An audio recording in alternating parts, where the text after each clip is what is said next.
একটি সরকারি ঘোষণা নয়, এটা একটা প্রতিশ্রুতির বাস্তবায়ন। প্রথমে বুঝে নেওয়া যাক ট্যারিফ কে ঠিক করেন।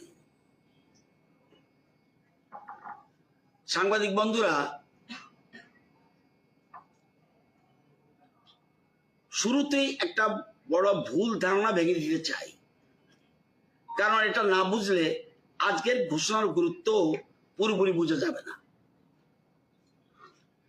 টিএসসিসিএল মানে নিগম বিদ্যুতের দাম ঠিক করে না। রাজ্য সরকারও সরাসরি ট্যারিফ বাড়ায় না। বিদ্যুৎ আইনের 2003 এর ধারা 61 and 62 অনুযায়ী ট্যারিফ নির্ধারণের দায়িত্ব সম্পূর্ণভাবে একটা স্বাধীন সংস্থার। ত্রিপুরা বিদ্যুৎ নিয়ন্ত্রক কমিশন, যাকে আমরা টিইআরসি বলে থাকি। এখানে একটা গুরুত্বপূর্ণ তথ্য আপনাদের জানানো দরকার। টিইআরসি কোনো সরকারি দপ্তর নয়, এটা একটা আধা বিচার বিভাগীয় কোয়াজি জুডিশিয়াল আমরা বলে থাকি, কোয়াজি জুডিশিয়াল সংস্থা। অনেকটা আদালতের মতোই স্বাধীনভাবে কাজ করে। প্রতি বছর টিএসসিসিএল তার আয় ব্যয়ের হিসাব দিয়ে একটা পিটিশন দাখিল করে। কার কাছে? টিইআরসির কাছে। এরপর জনশুনানি হয়, তারপর টিইআরসি নিজে বিচার বিশ্লেষণ করে ট্যারিফ অর্ডার জারি করেন। সাংবাদিক বন্ধুরা, এখানে একটা জাতীয় প্রেক্ষাপটও আছে। মাননীয় সুপ্রিম কোর্ট গত বছর একটা ঐতিহাসিক রায়ে স্পষ্ট বলেছেন, this is the judgment of the supreme court last year. দেশের প্রতিটি রাজ্য বিদ্যুৎ নিয়ন্ত্রক কমিশনকে মানে এসিআরসি তাদের সঞ্চিত রাজস্ব ঘাটতি বা রেগুলেটরি গ্যাপ নির্দিষ্ট সময়সীমার মধ্যে অর্থাৎ 3 বছরের মধ্যে মিটিয়ে ফেলতে হবে। If any gap is there, এবং ট্যারিফ যেন প্রকৃত ব্যয়ের প্রতিফলন হয় তা নিশ্চিত করতে হবে। এই সুপ্রিম কোর্টের নির্দেশের প্রেক্ষাপটেই দেশের প্রতিটি রাজ্যে ত্রিপুরা সহ নিয়ন্ত্রক কমিশনগুলোকে নতুন ট্যারিফ অর্ডার জারি করতে হয়েছে। এটা কোনো রাজ্য সরকারের ইচ্ছা নয়, এটা দেশের সর্বোচ্চ আদালতের নির্দেশ। কেন এবছর ট্যারিফ বাড়ল? আসলে তো বেড়েছে, এটা তো অস্বীকার করতে পারবো না। এখানে একটা কথা আমি বলতে চাই, 2019 থেকে 2023 টানাই 4 বছর আমাদের সরকার রাজ্যের মানুষের উপর একটু ট্যারিফ বৃদ্ধির বোঝা চাপতে দেয়নি। রেকর্ড দেখলেই বুঝবেন। এই দীর্ঘ সময় ধরে আমরা গ্রাহকদের সুরক্ষা দিয়ে এসেছি, যদিও তখনও ব্যয় বেড়েছে, কিন্তু একটা সময় পর আন্তর্জাতিক পরিস্থিতিতে অর্থাৎ গ্যাসের দাম বৃদ্ধি এবং সুপ্রিম কোর্টের নির্দেশ, দেশের আন্তর্জাতিক বাজারে গ্যাসের দামের বৃদ্ধি এবং সুপ্রিম কোর্টের নির্দেশ, দুইয়ের চাপে এবছর নিয়ন্ত্রক কমিশন ট্যারিফ সংশোধন করতে গিয়েছে। এবার ইতিহাস আরেকটা হলো আজ।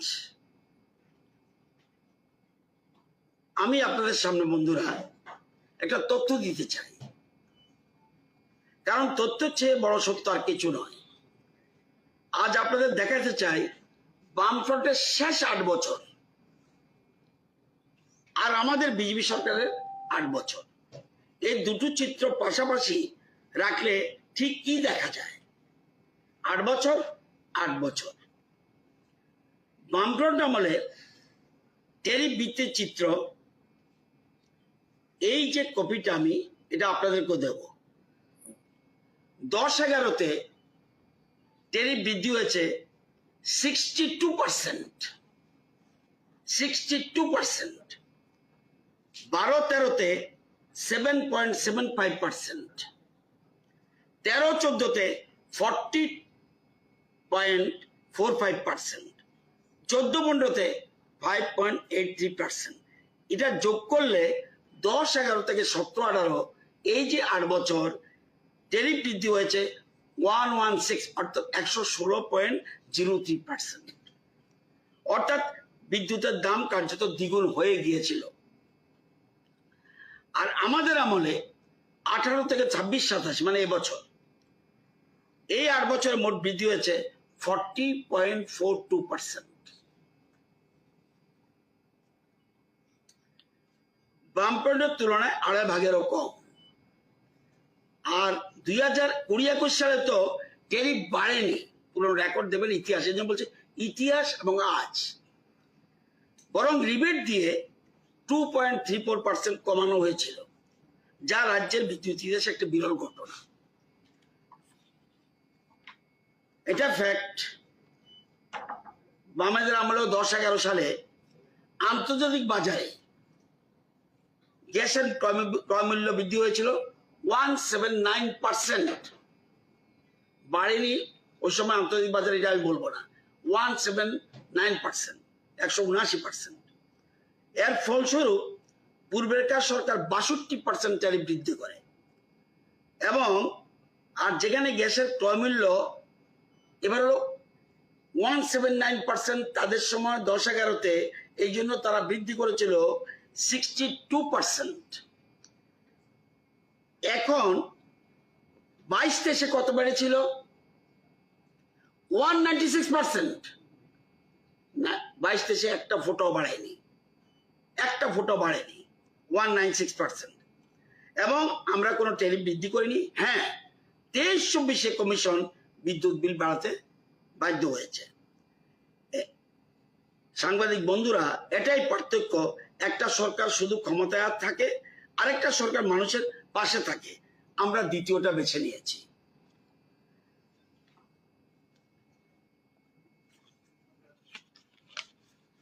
পুরনো কিছু রেকর্ড দেখিয়ে দিই। 10-11 যেটা বলছিলাম, 62% বিদ্যুৎ মাশুল বৃদ্ধি। 10-11 দৈনিক সংবাদ, সংগম থেকে আরম্ভ করে অনেকগুলি বিদ্যুৎ মাশুল বৃদ্ধির প্রস্তাব বিরোধিতায় যুব কংগ্রেস।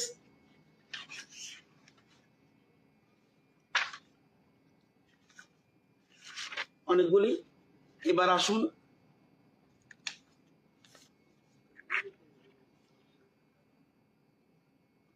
স্বয়ং মিনিস্টার বলছে, আমার মতো উনিও মিনিস্টার ছিলেন, অতিরিক্ত 22 কোটি টাকার ভর্তুকি দিচ্ছে রাজ্য। আমি তো এখানে 62% দেখেছি, এটা ডেলি দেশের কথা, বলছে 64% বাড়িয়েছে। আমি বরঞ্চ আমার হিসাবে দেখেছি 62%। তাদের নিজের দলীয় পত্রিকায় বলছে 64% বৃদ্ধি হয়েছে, 64% বৃদ্ধি হয়েছে। বলছে অতিরিক্ত 22 কোটি টাকার ভর্তুকি দিচ্ছে। এটা একটু মনে রাখবেন, অতিরিক্ত 22 কোটি টাকার ভর্তুকি দিচ্ছে রাজ্য।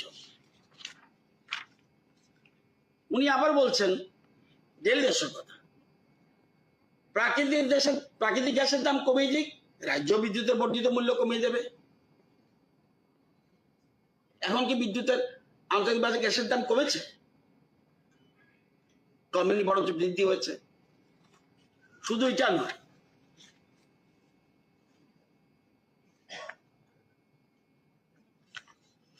আবার 2013 40% বৃদ্ধি।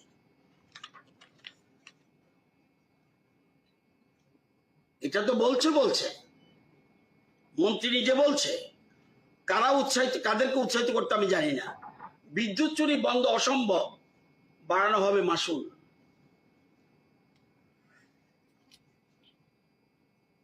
রাজ্যে বিদ্যুৎ মাশুল বাড়বে ফের এমন ইঙ্গিত দিলেন মানিক দে।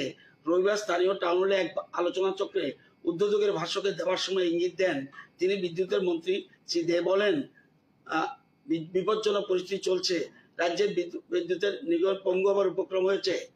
তিনি সাফ বলে দেন, বিদ্যুৎ চুরি রোধ অসম্ভব, পাহারা দিয়ে বিদ্যুৎ চুরি রোধ করা যাবে না। তার মতে হুক লাইন ধরার কোনো যন্ত্র নেই।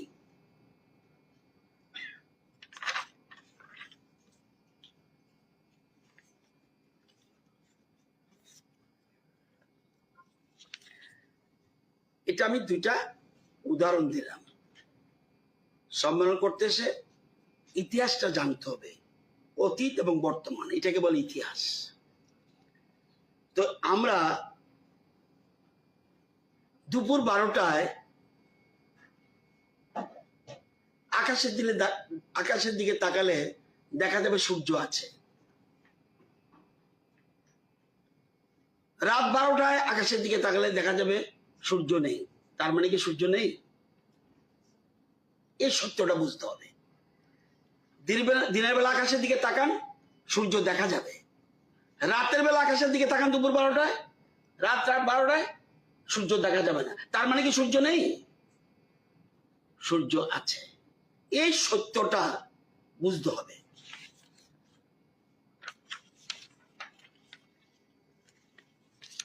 যখন মানুষ আতঙ্কিত হয়েছিলেন আমরা শুনেছিলাম। সাংবাদিক বন্ধুরা, টিআরসির 26-27 সালের ট্যারিফ অর্ডার প্রকাশিত হওয়ার পর আমি অস্বীকার করব না, রাজ্যের মানুষের মধ্যে একটা আতঙ্ক তৈরি হয়েছে। অ্যাট প্রেজেন্ট এটা বাস্তব সত্য।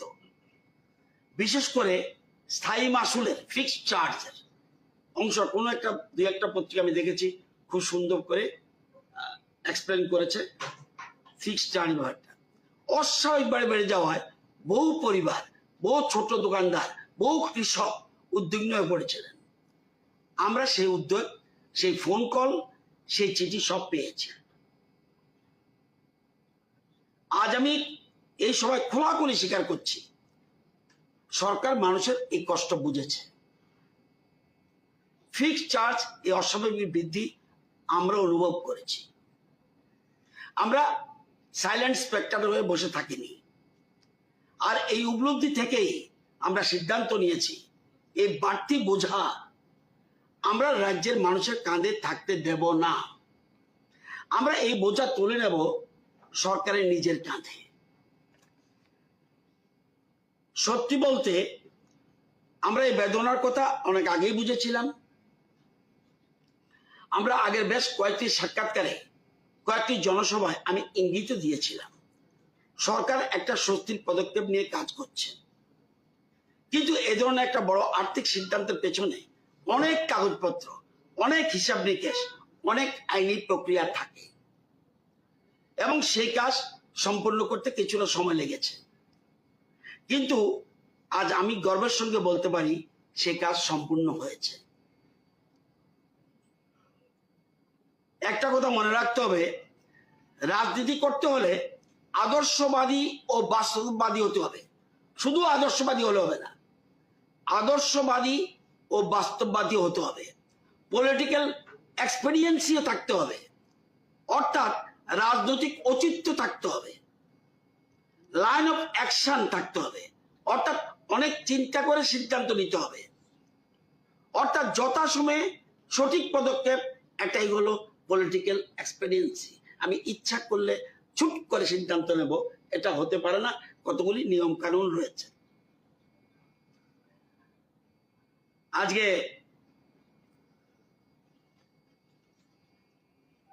সত্যি বলতে আমরা এই বেদনার কথা অনেক আগে বুঝেছিলাম এবং আমরা এটা বলতে চাই, আপনারা জানেন মাননীয় মুখ্যমন্ত্রী ডাক্তার মানিক শাহ এ বিষয়ে ব্যক্তিগতভাবে কতটা আন্তরিক ছিলেন এটা আমি নিজে জানি। তিনি নিজে জরুরি বৈঠক ডেকেছেন, ঊর্ধ্বতন একটি আধিকারিকের সঙ্গে অত্যন্ত গুরুত্ব সহকারে এ বিষয়ে দীর্ঘ আলোচনা করেছেন। এমনকি একটি পর্যায়ে মাননীয় মুখ্যমন্ত্রী দিল্লি থেকে রাজ্যে ফিরে আসেন শুধুমাত্র বিদ্যুৎ ট্যারিফ সংক্রান্ত বৈঠকে সভাপতিত্ব করার জন্য। এটা আপনারা সবাই জানেন। বৈঠক শেষ করে তিনি আবার দিল্লি ফিরে যান। সাংবাদিক বন্ধুরা, এটাই একজন মুখ্যমন্ত্রীর দায়বদ্ধতা। নিজের ব্যস্ত কর্মসূচি সরিয়ে রেখে রাজ্যের মানুষের সমস্যা ছুটে আসা, তার এই সহযোগিতা ও নেতৃত্ব ছাড়া আজকের এই ঘোষণা সম্ভব হতো না। তাই আজকের এই ঘোষণা রাজ্য সরকার সিদ্ধান্ত নিয়েছে টিআরসি অনুমোদিত নতুন 26-27 ট্যারিফ অর্ডারে যে বর্ধিত মাসুল জনগণের উপর চাপানো হয়েছে তার সম্পূর্ণ বোঝা রাজ্য সরকার বহন করবে 100% ভর্তুকির মাধ্যমে। এটা ত্রিপুরা ইতিহাসে কোনোদিন কেউ করেনি। যদি দেখাতে পারেন ইতিহাস, আমি আমার পদ থেকে ইস্তফা দেব। 100% শব্দটা একটু খুব গুরুত্ব দিয়ে বুঝতে হবে। এই ভর্তুকি প্রযোজ্য হবে কাদের জন্য? রাজ্যের প্রতিটি শ্রেণীর গ্রাহকের জন্য। ডোমেস্টিক অর্থাৎ গৃহস্থলী যাকে বলি, ছোট মাঝারি বড় সকল স্তরের ব্যবসায়ী, যত বড় বিজনেসম্যান হোক, সাধারণত সাবসিডি সবার ক্ষেত্রে দেয় না। এই ক্ষেত্রে অতিরিক্ত সাবসিডি সবার জন্য, কৃষক, শিল্পপতি, প্রত্যেকে। শুধুমাত্র রেলওয়ে ট্যাক্সন ছাড়া, রেল লাইন যে আমরা করেছি ইলেকট্রিক চার্জ, ওটা ছাড়া। আর defence installations, railways, all India radio, Doordarshan ইত্যাদির ক্ষেত্রে মাত্র 15%, আর বাকি সর্বক্ষেত্রে 100%।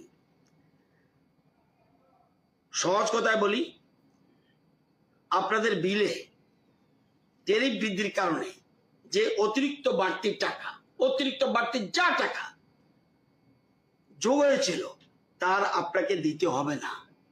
রাজ্য সরকার তা 100% বহন করবে। অতিরিক্তটা যারা প্রশ্ন উঠতে পারে, যারা ইতিমধ্যে বাড়তি টাকা দিয়ে দিয়েছেন তাদের জন্য কি? আমি জানি আপনাদের মনে এই প্রশ্ন উঠবে। যারা ইতিমধ্যে নতুন বর্ধিত ট্যারিফ অনুযায়ী বিল মিটিয়ে দিয়েছেন তাদের কি হবে? তাদের প্রশ্নের জবাব হলো, এই ভর্তুকির কার্যকর হচ্ছে 2000, এখন যে আমাদের ট্যারিফটা শুরু হয়েছে অতিরিক্তটা মে মাস থেকে, গত মে মাস থেকে। তো এই ভর্তুকি কার্যকর হচ্ছে মে মাস থেকে, অর্থাৎ পূর্ববর্তী তারিখ থেকে। যেসব গ্রাহক ইতিমধ্যে বর্ধিত হারে বিল মিটিয়েছেন তাদের প্রদত্ত বাড়তি অর্থ তাদের পরবর্তী 3 মাসের বিলে ধাপে ধাপে অ্যাডজাস্টমেন্ট করে ফেরত দেওয়া হবে।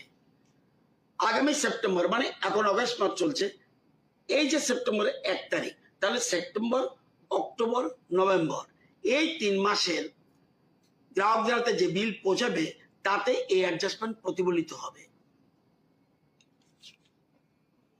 একটা উদাহরণ দিলে বুঝতে পারবেন।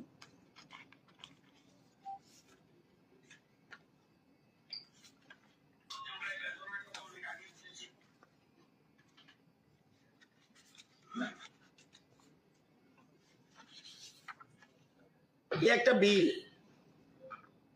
দেখবেন, এই বিলের মধ্যে কোথাও একটা জায়গাতে সাবসিডি আছে, কোথাও একটা জায়গায় সাবসিডি আছে। প্রতি বিলে সাবসিডি থাকে। সে শুরু থেকেই, যেমন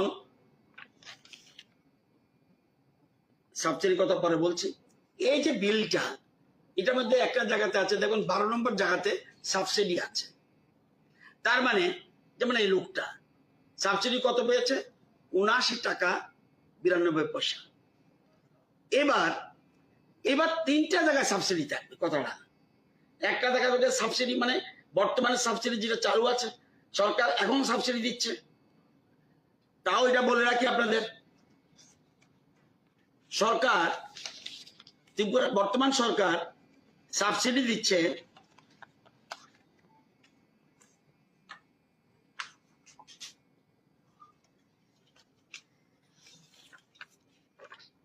আমাদের সময় 5-6 থেকে, একদম 5-6, 2005-এ নিগম সৃষ্টি হয়েছিল। 5-6 থেকে আমাদের টোটাল পিরিয়ডে সাবসিডি কত? 40 কোটি দিয়ে শুরু করেছে, টোটাল 40 CR। লাস্ট তারা প্রতি বছর 40 16 দিয়ে এসে 49 CR কোটি এক বছরে যাদেরকে সাবসিডি দেওয়ার কথা। আর আমরা 59 দিয়ে শুরু করেছি, 59 crore 47। আজকে যেটা বলছি এটা না, কিন্তু নর্মাল সাবসিডি 59-47। 2023-24-এ 63 কোটি 91 লক্ষ, 24-25-এ 68 কোটি 3 লক্ষ, 25-26-এ 72 কোটি 43 লক্ষ, লাস্ট 26-27 যে বর্তমানে 77 কোটি 57 লক্ষ।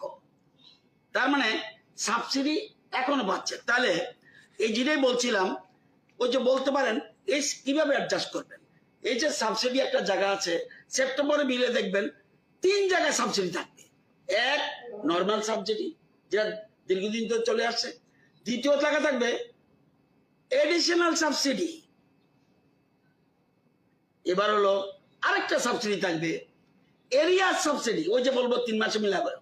তাহলে ধরুন এই লোকটাকে দেব, নর্মাল সাবসিডি পাবে 79 টাকা 92 পয়সা, এডিশনাল সাবসিডি পাবে 162 টাকা, এরিয়া সাবসিডি পাবে আবার 162 টাকা। অর্থাৎ 3 মাসে ক্লিয়ার হয়ে যাবে। তার মানে সেপ্টেম্বর মাসে একটা শেষ হবে, অক্টোবর মাসে আরেকটা শেষ হবে, নভেম্বর মাসে আরেকটা, তো ডিসেম্বর মাসে গিয়ে আবার নর্মাল ওই 2016 এপ্রিল মাসে যা ছিল সে জায়গায় চলে যাবে। এটা বোঝানোর জন্য বলছি। তো এটা অ্যাডজাস্টমেন্টের চোখে পড়ে যাবে আপনাদের। বন্ধুরা, আমরা কিন্তু চোখ বন্ধ করে বসে থাকিনি। খবরে কাগজের পাতায়, সোশ্যাল মিডিয়ায় প্রতিটি পোস্টে রাজ্যের মানুষের যন্ত্রণা আমরা পড়েছি, দেখেছি, অনুভব করেছি। আমার এখনো মনে আছে একটি খবরে দেখেছিলাম, মনে রাখবেন 3টার সময় ফোন করলো, আমি ধরি ফোন,